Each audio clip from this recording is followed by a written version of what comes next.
Il y a quelque chose de particulier dans l'atmosphère du circuit Paul Ricard aujourd'hui. Et ce n'est pas le Mistral qui souffle, non, il y aurait plutôt de l'électricité dans l'air.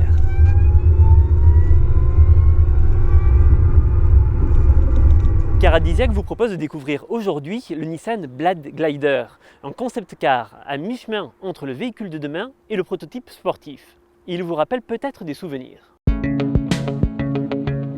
En effet, c'est en novembre 2013 au Salon de Tokyo qu'a été présenté le premier prototype alors non roulant de cet étrange véhicule. En un peu plus de 3 ans, l'engin n'a pas foncièrement évolué esthétiquement parlant. Peut-être est-il même encore plus original avec son système de porte à élytres s'ouvrant désormais vers l'arrière.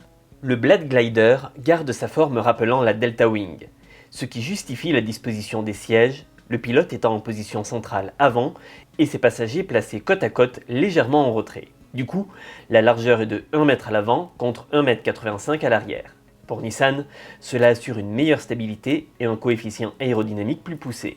Cet aspect est travaillé également dans des détails, comme les rétroviseurs, remplacés par des caméras offrant moins de prise au vent. Le style n'est certes pas conventionnel, mais c'est plutôt techniquement que le projet a mûri puisque désormais il est entièrement fonctionnel et surtout il est entièrement électrique. Le Nissan Blade Glider dispose d'une batterie de 220 kW et chaque roue est équipée d'un moteur indépendant délivrant 177 chevaux. La puissance totale est annoncée pour 268 chevaux. En termes de performance, le véhicule abat le 0 à 100 en moins de 5 secondes et dépasse les 190 km/h en vitesse de pointe. Les 707 Nm délivrés au roue arrière bénéficient d'un système de vectorisation de couple permettant de répartir ce dernier à droite ou à gauche afin d'éviter tout sous-virage. La théorie c'est bien, mais la pratique c'est quand même mieux.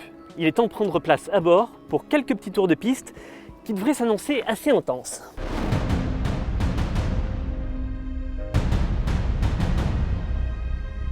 Autant le dire, prendre le volant d'un prototype dont il n'existe que 2 exemplaires au monde incite à la prudence afin de ne pas risquer de perdre son PEL au premier vibreur venu. Cependant, on se prend vite au jeu tant ce Blade Glider est simple à piloter. Pour nous, les boutons du cockpit n'auront aujourd'hui pas d'intérêt. Et on peut alors se concentrer sur les pédales. Au premier virage, on cherche d'ailleurs celle du frein, un peu trop décalée. Mais rapidement, on s'amuse surtout avec la pédale de droite, et même si le cerveau nous rappelle de nous contenir, chaque tour pousse à aller un peu plus vite pour voir ce que la bête a dans le ventre. Sans conteste, le Blade Glider est un jouet exceptionnel. Il devient même frustrant de se dire que l'on ne va pas le retrouver sur piste prochainement. Mais est-ce sûr ? Qu'est-ce que ça va donner à l'avenir ? Il est encore trop tôt pour le dire, néanmoins, l'idée c'est de se dire qu'est-ce que serait une voiture de sport du futur vue par Nissan. On arrive au Nissan Blade Glider, qui est un prototype aujourd'hui et qui est à la fois 100% électrique et extrêmement performant pour privilégier le plaisir de conduire. Et une chose est certaine, le plaisir était là, et faire un tour de Blade Glider est une expérience qui donne le sourire pour la journée au moins.